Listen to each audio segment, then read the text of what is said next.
नमस्कार, आप देख रहे हैं आज तक। मैं हूं गौरव सावंत और आज तक पर इस समय हम बात कर रहे हैं ईरान के बदले की। जी हां, ईरान के बदले की उल्टी गिनती एक तरह से शुरू हो गई है। ईरान बदला लेना चाहता है जिस तरह हमास के मुखिया इस्माइल हानिये की हत्या की गई थी तेहरान में, और वो भी तब जब इस्माइल हानिये तेहरान में एक तरह से स्टेट गेस्ट था या सरकारी मेहमान था ईरान के नए राष्ट्रपति के शपथ ग्रहण समारोह में। तो ईरान के चेहरे पर एक बहुत बड़ा तमाचा था जिस तरह यह हत्या हुई इस्माइल हानिये की। ईरान अरब देशों के साथ या इस्लामिक देशों के साथ उसकी महत्वपूर्ण बैठक हुई है और इस महत्वपूर्ण बैठक में ईरान ने अपना मन सभी देशों को बता दिया है। संकेत यही कि ईरान बदला लेगा। प्रश्न यह उठता है कि यह बदला किस तरह का होगा, कब, कैसे, कितना बड़ा, कितना भीषण होगा यह बदला, और क्या यह बदला केवल ईरान लेगा या फिर ईरान के साथ साथ वो जो ट्रिपल एच की बात होती है, एक तरफ हिजबुल्लाह, एक तरफ हमास और एक तरफ हूथी विद्रोही, ये सब मिलकर क्या इजराइल पर हमला करेंगे।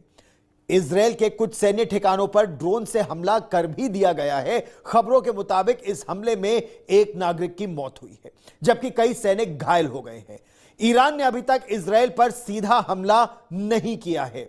इजराइल यह कह रहा है कि अगर उसे ईरान की तरफ से हमला किए जाने के सबूत मिले तो इजराइल भी चुप नहीं बैठेगा, और इसी वजह से इस समय पूरी दुनिया बिल्कुल सांस रोके बैठी है।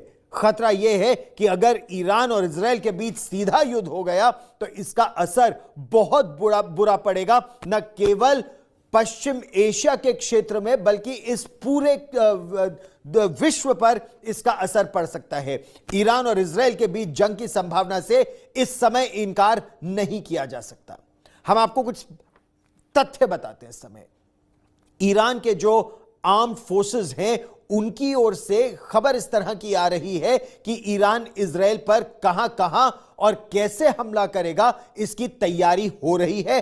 5 अगस्त को जारी इस रिपोर्ट में इजराइल के उन संभावित फौजी और सिविलियन टारगेट्स यानी सिविल नागरिक ठिकानों का भी जिक्र किया गया है जिन्हें ईरान निशाना बना सकता है। इस लिस्ट में इजराइल के मिलिट्री बेस, तेल अवीव में मौजूद इजराइल के सैन्य मंत्रालय का दफ्तर, जेरूसलम में जो केनेसेट की बिल्डिंग है या फिर जो संसद है इजराइल की, इजराइल के 8 एयरबेस के अलावा सिविलियन टारगेट्स का भी जिक्र है। कई महत्वपूर्ण इमारतें, कई महत्वपूर्ण शहर, airports, gas field, power plants, ये ठिकाने मौजूद हैं। और इस बीच इजराइल में भी कल बेंजामिन नेतन्याहू जो इजराइल के प्रधानमंत्री हैं, उन्होंने कई मुलाकातें की, बैठकें की, सैन्य ठिकानों का दौरा किया, मुआयना किया, और बेंजामिन नेतन्याहू ने ईरान के नाम एक बहुत कड़ा संदेश भी दिया है, क्योंकि इजराइल ये कह रहा है कि अब तक उसकी जो कार्रवाई है पिछले 10 महीनों में, 7 अक्टूबर को इजराइल पर अब तक का सबसे बड़ा आतंकी हमला हुआ था जिसमें 1200 इजरायली नागरिक मारे गए थे, लगभग 250 को अगवा कर लिया गया था। इजराइल यह कह रहा है वो एक नागरिक की मौत का और बाकी नागरिकों को सुरक्षित रखने के लिए बदला भी लेगा और कार्रवाई भी करेगा। देखिए ये रिपोर्ट।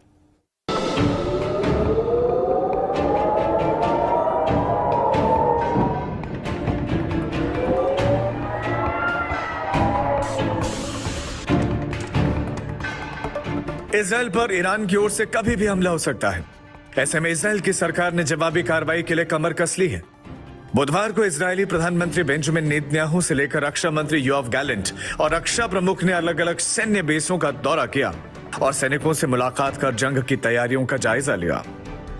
मध्य इजराइल में एक सैन्य अड्डे पर नए रंग रूटों से मुलाकात करने पहुंचे प्रधानमंत्री बेंजामिन नेतन्याहू ने कहा कि इजराइल रक्षा और आक्रमण दोनों के लिए तैयार है। साथ ही नेतन्याहू ने कहा कि इजराइल के नागरिक शांति चाहते हैं, लेकिन हमला हुआ तो जवाब देने में पीछे नहीं हटेंगे। אנחנו ממשיכים קדימה לניצחון.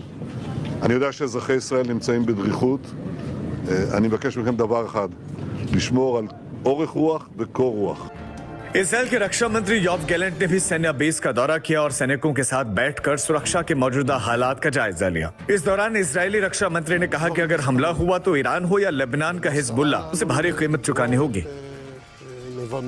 इसराइल के सेना प्रमुख ने भी मिलिट्री बेस का दौरा किया। टेल नोफ एयरबेस पर पहुंचे जनरल हाजी हलेवी ने भी कहा कि इसराइल गजा, लेबनान और मध्य पूर्व में कहीं भी हमले के लिए तैयार है। दरअसल हमास लीडर इस्माइल हानिया के तेहरान में हुई हत्या के बाद ईरान इसराइल पर जवाबी कार्रवाई की तैयारी में है। ईरान ने दुनिया भर के नागरिक विमानों को ईरानी हवाई क्षेत्र में उड़ान न भरने को कहा है। ऐसे में कहा जा रहा है कि इसराइल पर कभी भी हमला हो सकता है। आज तक ब्यूरो। इस समय कहा यह जा रहा है कि इजराइल पर ईरान की कार्रवाई की उल्टी गिनती शुरू हो गई है। कितनी देर में, कितने समय यह हमला होगा, इस पर दुनिया भर की पैनी निगाह है। इस समय हमारे साथ कर्नल राजीव अग्रवाल, रक्षा विशेषज्ञ, जुड़ रहे हैं। कर्नल अग्रवाल पश्चिमी एशिया पर बहुत पैनी निगाह रखते हैं। कर्नल अग्रवाल, आपका इस समय क्या आकलन है अगर जमीनी स्थिति की बात की जाए, इजराइल की तैयारियां और ईरान के बदले की या ईरान के हमले की तैयारी को लेकर आप हमारे दर्शकों को क्या बता सकते हैं? धन्यवाद गौरव। आपको मेरी आवाज आ रही है? तेज और स्पष्ट। ओके, सो जैसा कि आपकी रिपोर्ट ने भी बताया कि इस समय जो हालात हैं वेस्ट एशिया में और खासकर इजराइल, गाजा और आसपास के इलाकों में, वो बहुत ही नाजुक हैं और एक ऐसे मोड़ पे हैं जहां पे छोटी सी भी गलती किसी भी साइड से एक बहुत बड़ी पूरे इलाके के लिए मुसीबत बन सकती है।